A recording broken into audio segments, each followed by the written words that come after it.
తెలంగాణలో కూడా బీజేపీ ఏతర సర్కార్ ఇక్కడ కొలువుతిరింది, అందున బీఆర్ఎస్ కాదు కాంగ్రెస్. మీరంటే అంటే రాజకీయంగా కొంత వారు ఉంటుంది కాబట్టి అటు ప్రభుత్వం మధ్య గవర్నర్ పేషి మధ్య మున్ముందు ఎలాంటి కోఆర్డినేషన్ ఉండే అవకాశం ఉందంటే ఏం చెప్తారు? రాజ్యాంగబద్ధంగా లేదా సాంప్రదాయాలు, సంస్కారం, ఇటువంటి అనేకమైనటువంటి కొన్ని రిటర్న్వి, కొన్ని అన్రిటర్న్ రాయనటువంటి అంశాలు, ఇవన్నీ వాటన్నింటినీ కూడా సమన్వయం చేసుకొని రెండు వ్యవస్థలు కూడా చేసినప్పుడు ఏ విధమైనటువంటిది రాదు. అలా కాకుండా ఎవరైనా కానీ దానికి భిన్నంగా వ్యవహరించినప్పుడు మాత్రమే ఇటువంటి సమస్యలు వస్తాయనేటువంటిది ఈ సందర్భంగా నేను చెప్పదలుచుకున్నాను. అటువంటిది రాకూడదని కోరుకుందాం. ఒకవేళ వస్తే మాత్రం అటు గవర్నరు విమర్శల పాలు కావాల్సి వస్తుంది, అదేవిధంగా ఇటు ప్రభుత్వము, ముఖ్యమంత్రి కూడా విమర్శలని ఎదుర్కోవాల్సి వస్తుంది అనేది మనం ఎట్లాగో రాబోయేటువంటి రోజుల్లో మనం చూస్తాం కనుక. ఇంకొకటి ఈ సందర్భంగా ఒక చిన్న విషయం చెప్పాలి. ఏది పనికొచ్చే బిల్లు, ఏది పనికిరాని బిల్లు అనేటువంటి విచక్షణ గవర్నర్కి లేదండి. ఎందుకు అంటే ఆ బిల్లులన్నింటినీ కూడా ప్రజలు ఎన్నుకున్నటువంటి సభ, అసెంబ్లీ ఆమోదించి పంపినవి. పంపిన దానిలో ఆమోదించిన దాన్ని ప్రజలు విమర్శించవచ్చు, లేదా సభలో పాల్గొన్నటువంటి సభ్యులు విమర్శించవచ్చు. అల్టిమేట్ గా ఆమోదించిన తర్వాత ఇది పనికిరాదు అని చెప్పడానికి గవర్నర్కి ఎలాంటి విచక్షణాధికారము లేదు. ఏదైనా ఉంటే జనం తెలుసుకోవాలి, ఆ సభ తెలుసుకోవాలి తప్ప కాదండి. ఇద్దరు ఎమ్మెల్సీల రాజకీయ భవిష్యత్తు ఎంత ఘోరంగా ఉంటుంది. కోటేశ్వరరావు గారు వారిని ఆపారు, 32 బిల్లులు ఆపినారని బీఆర్ఎస్ చెప్తోంది. అందుకనే ఇప్పుడు అవి ఒకటి మాత్రం స్పష్టం, అవి డెఫినెట్ గా రాజకీయ పరమైనటువంటి నిర్ణయాలు. అందుకనే గవర్నర్ కూడా అదే రాజకీయం ప్రదర్శించారు. కానీ నేను చెప్తున్నది బిల్లుల అంశం.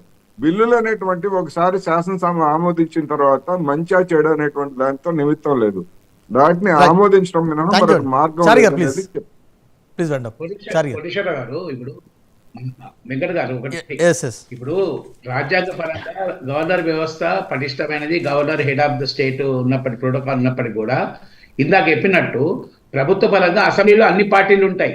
కాంగ్రెస్ అన్ని పార్టీలతోటి తీర్మానం చేసే బిల్లు పాస్ చేసి గవర్నర్ పంపుతారు ఆమోదం కొరకు. గవర్నర్ ఆమోదం అటువంటి అన్ని పార్టీల నాయకులు మాట్లాడిన తర్వాత అసెంబ్లీలో చర్చ తర్వాతనే పంపడం జరిగింది.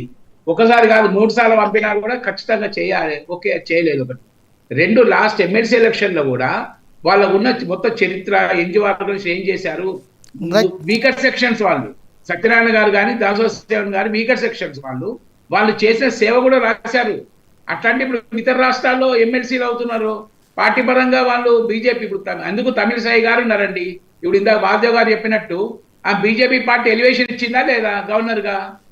మరి గవర్నర్ ఎలివేషన్ ఇచ్చినప్పుడు అదే స్ఫూర్తి అందరికీ రావాలి కదా, ఎలివేషన్ కొరకు రావాలి కదా. వారు కూడా ఒక పార్టీ నుంచే వచ్చారు కదా, గవర్నర్ గా వచ్చారు కదా. కనుక అటువంటివి కూడా ఈరోజు మానవీయ కోణం నుంచి ఉన్నాయి కూడా తెలుసుకుని ఒకటైంది.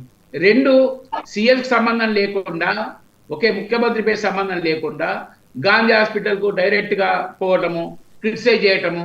అదేవిధంగా బీజేపీ నాయకులు అప్పుడున్న వాసుదేవ్ గారు తెలియకపోవచ్చు, భవిష్యత్తు తెలిసిందవచ్చు, కానీ కిషన్ రెడ్డి గారు అని మన లక్ష్మణ్ గారు గారి నాయకత్వంలో డెలిగేషన్ వస్తే వాటిని ఆమె పేపర్లో ఇచ్చేయడం, ఇగో ఇట్లా వచ్చి డెలిగేషన్ దీని మీద ఎంక్వైరీ చేస్తున్నామని చెప్పి. అంటే ఏమైనా ఉంటే అడగవచ్చు, ప్రభుత్వ పరంగా సెక్రటరీ పిలిపియవచ్చు, సంబంధిత అధికారులు పిలిపియవచ్చు. ఈ విధంగా లిఫ్ట్ పోలేంది ప్రభుత్వం. ఎప్పుడు కూడా గవర్నర్ వ్యవస్థ మేము రక్షించుకుంటాం, గవర్నర్ వ్యవస్థ కాపాడుకుంటాం. దానికి ఉదాహరణ నరసింహన్ గారు సంబంధాలు ఉన్నాయి ప్రభుత్వ పరంగా. అడిగిండు, ఆయన కూడా అడిగిండు, వారు కూడా గాంధీ హాస్పిటల్ పోయిండు, అడిగితే అప్పుడు హరీష్ గారు కానీ అందరు పోయి బ్రీఫ్ చేసిండ్రు.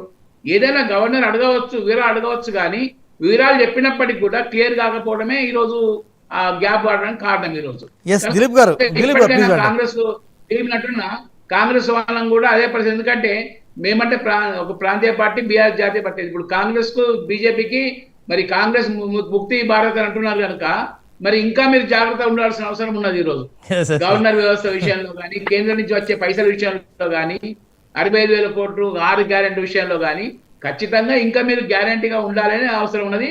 ఖచ్చితంగా మీరు 5 ఏళ్ళు ఉండాలని మేము కోరుకుంటున్నాం. అంటే 5 ఏళ్ళు ఉండరనేది మీ నమ్మకం? ఉండాలని కోరుకుంటున్నాం కదా. కాదండి, మీ నేతలు అంటున్నారు కదా, ఒకరు 6 నెలలు అంటున్నారు, ఒకరు 1 year అంటున్నారు, 5 ఏళ్ళు ఉండరనే? మీరు కోరుకుంటున్నాం అంటే ఉండాలని కోరుకోవడానికి అవసరం కోరుకుంటున్నాం. ఆల్రెడీ 5 సంవత్సరాలు ఇచ్చిన తర్వాత కోరుకుంటానంటే ద్వంద్వార్థం వస్తుందని.